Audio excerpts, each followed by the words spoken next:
शास्त्रों में नाम है कन्या प्रतिग्रहण और समाज में क्या प्रचलित है? कन्या दान।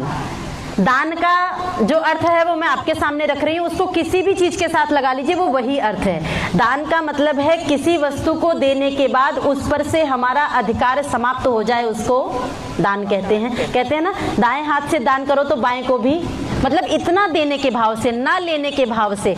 आपने धन के साथ लगाया दान अर्थ तो अच्छा लगा, किसी वस्तु के साथ आपने कहा दान कर दिया तो अच्छा लगा। अब ये शब्द उठा करके आप कन्या के साथ में लगाइए। सभी बेटी वाले बैठे हुए हैं, जैसे आपने बचपन से पुत्र को पाला है वैसे ही पूरे नाजों से बेटी को पाला है, फिर दान अर्थ वही आप कन्या के साथ में लगा रहे हैं, वही अर्थ है। क्या माता पिता का अधिकार बेटी पर से कभी भी समाप्त हो सकता है? कभी होता भी नहीं है। क्या शिवानी का रिश्ता नहीं होगा? बाद में होगा।